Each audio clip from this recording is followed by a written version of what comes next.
Hello friends, welcome to our channel physics point by Ravindra. जैसा कि आप जानते हैं कि प्रीवियस क्लास में हमने रेसिप्रोकल लैटिस या प्रतिलोमी जालक के कॉन्सेप्ट को डिस्कस किया था और आज हम उसी से आगे जो हमारा जो टॉपिक है वो है प्रतिलोमी जालक के अक्षों का निरूपण, या ऐसे कह सकते हैं कि representation of axis of reciprocal lattice. तो प्रतिलोमी जालक के अक्षों का निरूपण को डिस्कस करने से पहले यदि अभी तक आपने हमारे चैनल को सब्सक्राइब नहीं किया है तो प्लीज़ सब्सक्राइब करें ताकि हमें मोटिवेशन मिले। इसके अलावा आपके भी कोई फ्रेंड्स हों जो चाहे बीएससी फर्स्ट ईयर में हो, सेकेंड ईयर में हो या थर्ड ईयर में हो, उनको भी आप इन्फॉर्म करें ताकि वो हमारे जो वीडियोज़ हैं उनका बेनिफिट ले सकें। तो प्रतिलोमी जालक के अक्षों का निरूपण करने से पहले हम यहाँ पे एक प्रिमिटिव सेल या अभाज्य कोष्ठिका को यहाँ पे कंसिडर करके चलेंगे। तो यही बात यहाँ पे लिखी हुई है कि प्रतिलोमी जालक के अक्षों का निरूपण करने के लिए एक अभाज्य कोष्ठिका पर क्या करते हैं, विचार करते हैं। सबसे पहले एक अभाज्य कोष्ठिका को हम यहाँ पे कंसिडर करते हैं। अभाज्य कोष्ठिका को हमने कंसिडर कर लिया, उसके बाद में हम अभाज्य जो कोष्ठिका है उसके अक्षों को यहाँ पे कंसिडर करते हैं। क्योंकि हमें अक्षों का ही निरूपण करना है तो मान लेते हैं अभाज्य कोष्ठिका के जो एक्सिस हैं वो है ए वेक्टर, बी वेक्टर और सी वेक्टर है। तो यहाँ पे ये लिखा है कि माना अभाज्य कोष्ठिका के अक्ष क्रमशः ए वेक्टर, बी वेक्टर और सी वेक्टर हैं।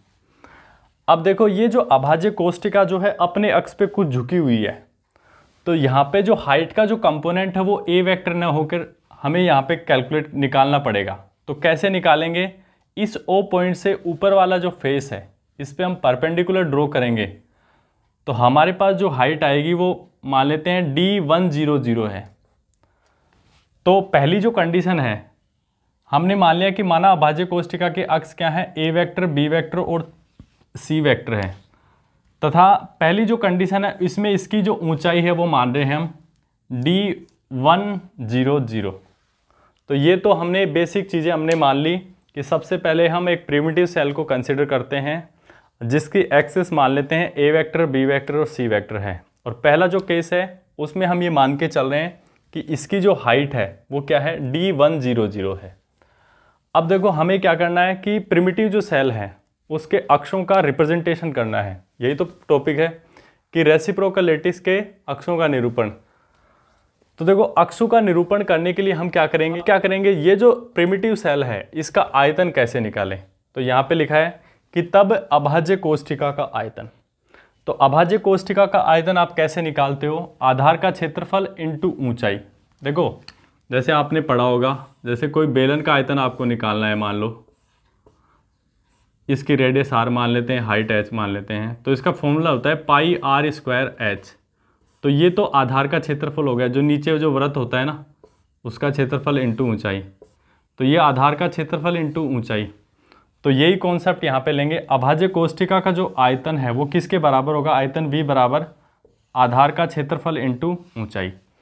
अब देखो एक बार हम सेम एज इट इज ये जो टर्म है इसको ऐसे कैसे लिखेंगे, तो आयतन V बराबर क्या हो जाएगा, आधार का क्षेत्रफल इंटू ऊंचाई क्या है ये हमें पता है D100।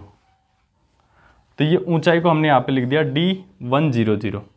अब देखो इस D100 जो टर्म है उसको उधर लेके जाएंगे तो 1/D100 और ये आधार का क्षेत्रफल यहाँ पे ऐसे कैसे रह जाएगा और ये आयतन बटे में आ जाएगा। तो 1/D100 इक्वल्स टू क्या होता है, आधार का क्षेत्रफल इंटू आयतन। अब देखो इसको हमें प्रतिलोमी जालक सदिश बनाना है। तो कैसे बनाएंगे, हमने परिभाषा पढ़ी है सिग्मा वेक्टर HKL बराबर होता है 1/DHKL इंटू NK। यही तो परिभाषा होती है। अब देखो इसको हम क्या बना सकते हैं, सिग्मा 100 वेक्टर बना सकते हैं। तो सिग्मा 100 वेक्टर कैसे बनाएंगे, इसके लिए थोड़ा सा मैं इसको इरेज कर लेता हूं जो एक्स्ट्रा पार्ट है यहाँ पे। तो देखो सिग्मा 100 वेक्टर कैसे बनेगा, आपके पास 1/D100 है इंटू n कैप। अब देखो यहाँ पे n कैप ये डायरेक्शन को बताएगा। अगर डायरेक्शन जो है हमारी इस वेक्टर क्वांटिटी में मिल रही है तो हम n कैप नहीं लिखेंगे। तो देखो यहाँ पे 1/D100, तो सबसे पहले आधार का क्षेत्रफल। तो आधार का क्षेत्रफल हम कैसे निकालते हैं, लंबाई इंटू चौड़ाई।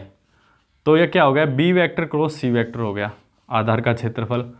और जब हम वेक्टर ट्रिपल प्रोडक्ट पढ़ते हैं तो कोई भी हमें 3 वेक्टर दिए हुए हों उससे हम वॉल्यूम को अगर हमें फाइंड आउट करना हो तो हम कैसे निकालते हैं, A vector dot B vector cross C vector. ये हम बहुत फैमिलियर हैं इस रिजल्ट से कि कैसे हम आयतन निकालते हैं जब हम 3 वेक्टर क्वांटिटी हमें दी हो। तो A vector dot B vector cross C vector, तो हमने यहाँ पे सिग्मा 100 वेक्टर निकाल लिया। इसी प्रकार अगर हमारे पास ये D100 की जगह हमें दिया हो 010, तो उसी पर इस सेम कैलकुलेशन को इसको रिपीट करके हम कर सकते हैं। हम कैसे क्या फाइंड कर सकते हैं, सिग्मा 010 इसको हम कैसे कैलकुलेट कर सकते हैं, ऐसे हो जाएगा 1/D010। तो देखो यहाँ पे देखो जब 100 आता है तो यहाँ पे ए वेक्टर एब्सेंट होता है। देखो सारी चीज़ें हम सेम कैलकुलेशन करके नहीं निकाल सकते, तो हमको एनालॉजी से हमें ये चीज़ें निकाल सकते हैं। तो देखो यहाँ पे जब 100 है तो यहाँ पे ए एब्सेंट है, जब 010 निकालेंगे तो यहाँ पे दूसरा जो टर्म वेक्टर है बी वेक्टर एब्सेंट हो जाएगा। तो इसको कैसे लिखेंगे, A vector cross C vector बटे आयतन वही होगा A vector dot B vector cross C vector. तथा अगर हमें सिग्मा वेक्टर 001 निकालना हो तो यहाँ पे सी एब्सेंट हो जाएगा, तो ऊपर आ जाएगा A vector cross B vector बटे A vector dot B vector cross C vector.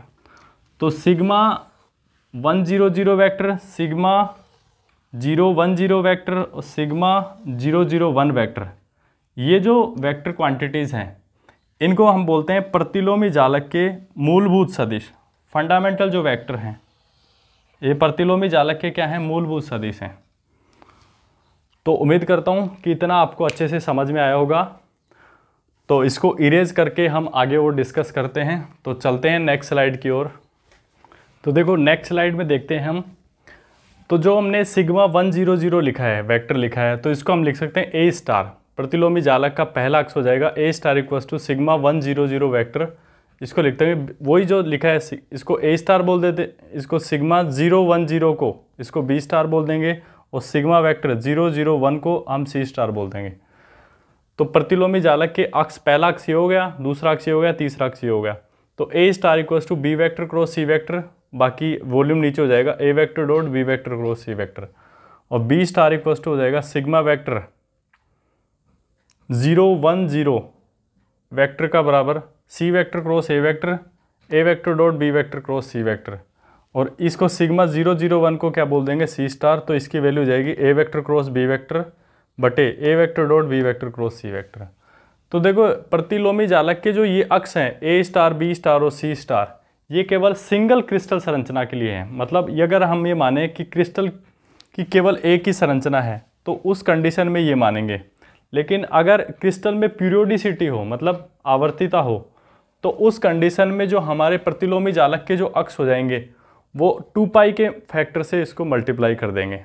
तो यहाँ पे यही बात लिखी है कि प्रतिलोमी जालक के अक्षों की उपयुक्त जो परिभाषा है वो क्रिस्टल की संरचना के लिए ही उपयोग में लाते हैं। मतलब क्रिस्टल की सिंगल संरचना है तभी ये उपयोग में लाते हैं, लेकिन क्रिस्टल के आवर्ती संरचना के रूप में माने तो प्रतिलोमी जालक के जो अक्ष हैं वो ये जाएगा A star equals to 2 pi B vector cross C vector